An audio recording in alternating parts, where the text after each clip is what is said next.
সন্ধ্যা হলেই একটু ঝাল ঝাল স্পাইসি মুখরোচক কিছু খেতে ইচ্ছা করে। আর আজকে আমার খুব ঝাল ঝাল করে অনেক রকম মশলা দিয়ে স্পাইসি ঝালমুড়ি খেতে খুব ইচ্ছে করছিল।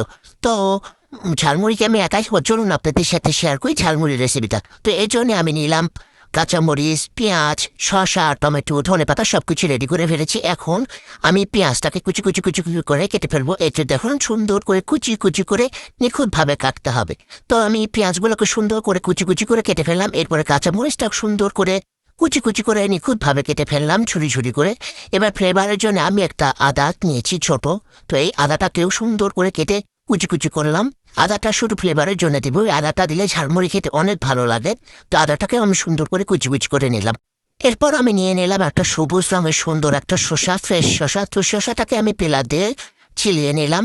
এরপর এটাকে কুচি কুচি করে কাটতে হবে, যেভাবে সুন্দর করে কুচি কুচি করে মিহি কুচি করে চিকন চিকন করে কাটতে হবে। তো আমার শসা কাটা হয়ে গেলে আমি এবার নিয়ে নিব একটা টমেটো। টমেটোটাকে আমি একদম কুচি কুচি করে নিখুঁতভাবে কাটতে হবে, সুন্দর করে যত্ন সহকারে, অনেক যত্ন সহকারে নিখুঁতভাবে কুচি কুচি করে কাটতে হবে। কিন্তু সাবধান যেন হাত না কেটে যায়, কারণ টমেটো একটু পিছলা থাকে। তারপর এবার নিয়ে নিয়েছি ধনিয়া পাতা। ধনিয়া পাতাটাকে কিচি দিয়ে একদম চুল যেভাবে নাপিতরা কাটে সেভাবে ছেটে নিলাম, কুচি কুচি কুচি কুচি করে মিহি কুচি করে একদম সুন্দর করে ছেটে নিলাম, একদম কুচি কুচি করে। যত বেশি কুচি হবে তত বেশি মুড়ি মাখাটা স্পাইসি হবে। তো এবার একটু মশলা দিয়ে নিলাম। তো মশলা একে একে সবগুলো দিয়ে নিলাম, ম্যাগি মশলা, চটপটি মশলা, চাট মশলা, জিরা গুঁড়া, ভাজা জিরা গুঁড়া হতে হবে, ধনিয়া গুঁড়া, তারপরে যে এখানে আছে ম্যাগি নুডলসের মশলা, এটাও দিয়ে নিলাম। তো সব মশলা একত্র করে একটু নাড়াচাড়া করতে হবে। ঝালমুড়ি মাখানোতে যত বেশি মশলা অ্যাড করা হবে মুড়ি মাখানোটা ততটাই বেশি মজাদার হয়। আর এর বেশি মজাদার করার জন্য আপনারা অবশ্যই বেশি বেশি মশলা ইউজ করবেন। আমার কাছে যতটা মশলা ছিল আমি প্রায় সবই ইউজ করেছি। এবার দিয়ে দিব সরিষার তেল। সরিষার তেল না দিলে যেন মুড়ি মাখানোর স্বাদই হয় না। তো এরপরে দিব আমি চানাচুর। চানাচুরটা একটু বেশি পরে দিয়ে নিলাম। চানাচুর দেওয়ার পরে আমি এটাকে আর একটু মিশ্রণ করে নেব, একটু মাখিয়ে নেব। যত বেশি চটকে নেব তত বেশি মুড়ি মাখানোটা অনেক মজাদার হয়, খেতেও অনেক ভালো লাগে, অনেক স্পাইসি লাগে। তো মুড়ি চানাচুর দেওয়া শেষ। এবার আমি দিয়ে দেবো হচ্ছে একটা আলুর চপ, একটা পেঁয়াজি, সবকিছু একসাথে চটকে নেব, সুন্দর করে ঘুটে নেব আর কি। তো আলুর চপ, পেঁয়াজি দেওয়ার পরে আমি এবার দিয়ে নেব ছোলার ঘুগনি। ছোলার ঘুগনি দেওয়ার পরে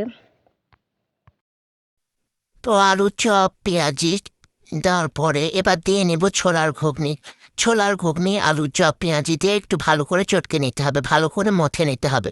এরপর দিয়ে নেব একটু নিমকি। নিমকিটা দিয়ে আরও ভালো করে মথে নিতে হবে, চটকে নিতে হবে, হাতে সমস্ত জোর দিয়ে ভালো করে চটকে নিতে হবে। এটা যত বেশি চটকে নেবে তত বেশি স্পাইসি হবে আর মাখো মাখো হবে, অনেক ইয়াম্মি হবে।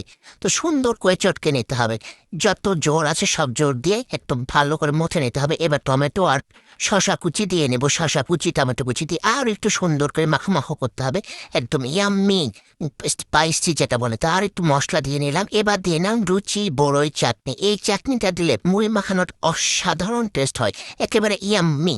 কি লোভ লাগতেছে না? বুঝতেই পারছি লোভ লাগতেছে।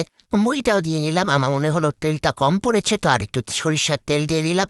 এবার আরও জোরে স্পিডে সুন্দর করে মাখো মাখো করে মাখাতে হবে। দেখেন কত লোভনীয় হয়েছে, স্পাইসি হয়েছে না?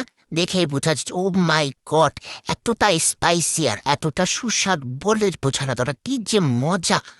একবার খাইলে আপনি যদি একবার খান তো ফিদা হয়ে যাবেন, পুরাই ফিদা হয়ে যাবেন, এতটাই ইয়াম্মি হয়েছে।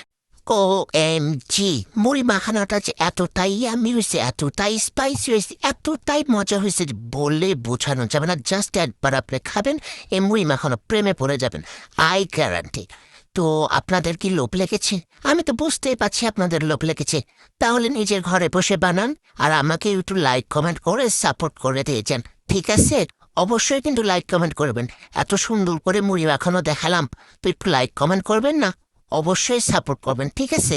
ততক্ষণে আপনারা যান নিজের ঘরে বসে মুড়ি মাখানো খান, ওকে? আর আমাকে একটু খেতে দেন।